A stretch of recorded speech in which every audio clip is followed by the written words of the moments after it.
27 Burgess, and this is the 6R130.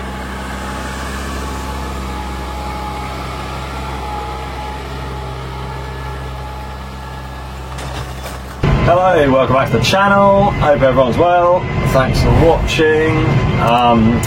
So we're finally, sun's back out and we're having hopefully we've got 4 days dry. Yesterday was dry from yesterday afternoon was dry.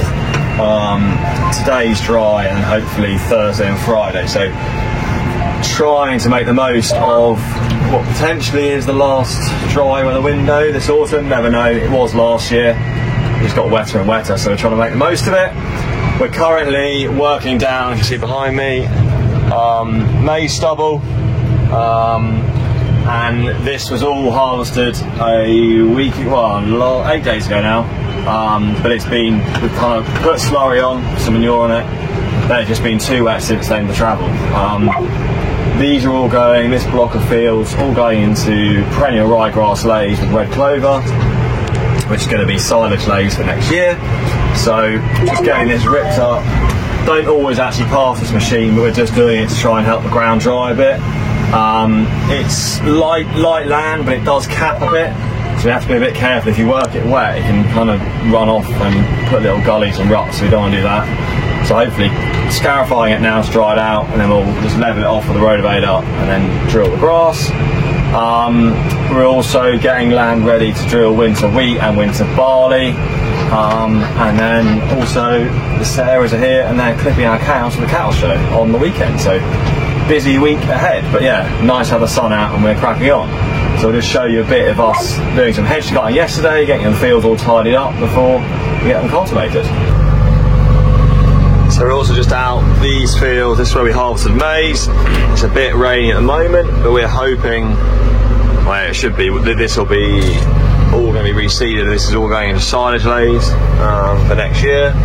Just getting the hedges all cut before so hopefully it's going to dry up. We've got a few showers this morning, but it's drying up, and then we'll be in here. We're just going to subsoil off all the kind of headlands and tracks where the trailers have been, and then we'll just cultivate it and then sow the grass lay, and then that'll be it. And hopefully it's going to emerge fairly quick before temperatures drop too much in the winter. But they're just going around tidying up the hedges before, because once we've cultivated it, we won't be able to travel again this side of this year, and it'll probably be too wet next year. So just trying to get it all tidied up before we get the grass sown. So we're just making our way around now and getting everything hedge cut. We hedge cut, people who worry, there's wildlife and insects and things in all the hedges. We don't hedge cut internal field boundaries during kind of the spring and the summer. We only do this kind of in the autumn, so we've just started in the last few weeks, and we'll work our way around all the hedges before we finish up in about February time. And then the only hedges we cut in the spring, that is the roadside hedges. That's all done for safety. So we have cutting twice a year in about June, July, and then also September time. And that's part of the law. We have to cut the hedges to keep all the roadsides clear.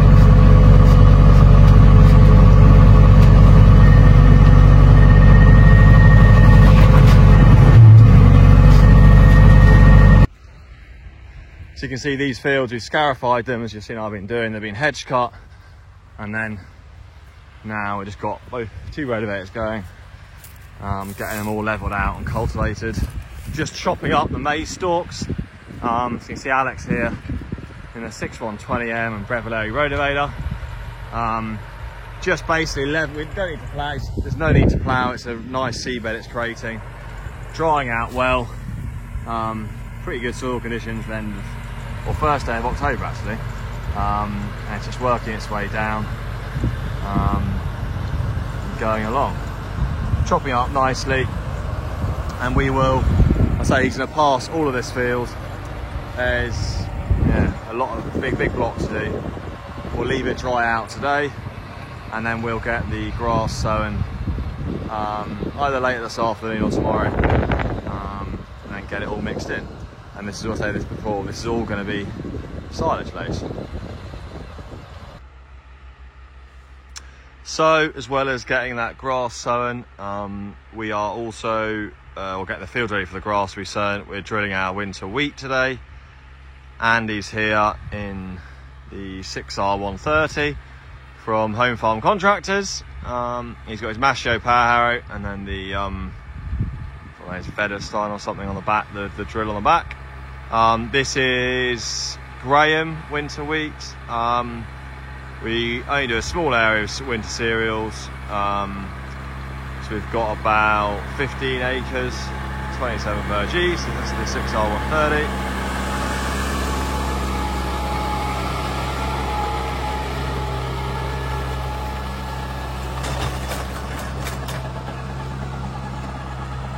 Tiny bit tacky.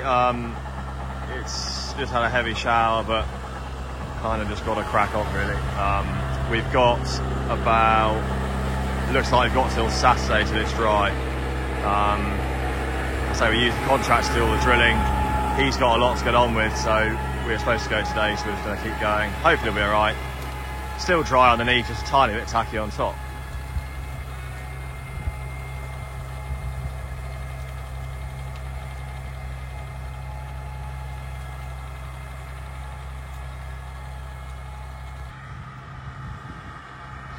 So all of these cereals, they'll be drilled now, so we're 2nd of October. It's going to hopefully come up, get to about a couple of inches tall, and then it'll kind of sit where it is until the spring, and then it bursts into life. And the aim will be combining that next August. You can see it's got the power harrow on the front, that's levelling it off, and then the drills on the back. The little disc create a slit, and the seed gets put in just behind the disc before those fingers at the back. That's moving the focus there, just level the ground off and just make sure that the seed is covered by the soil. And that's what's really important, that the seed, I'm sure we'll be able to find one. The seed here, that is a winter wheat seed, it's a grain. The red dressing there, that's just a, it's a seed coating. And just helps prevent the wheat.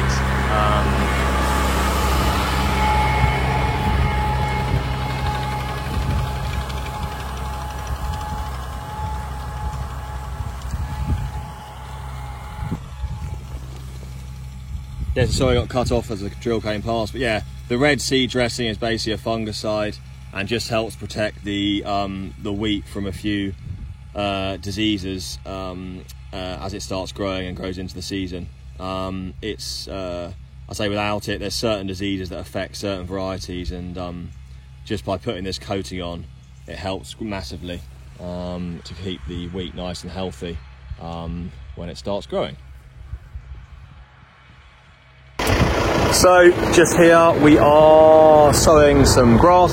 These are the fields we've which I've been showing you really. They had the maize stubble in, and yeah, dried out really well. You can see how it's all hazel gone.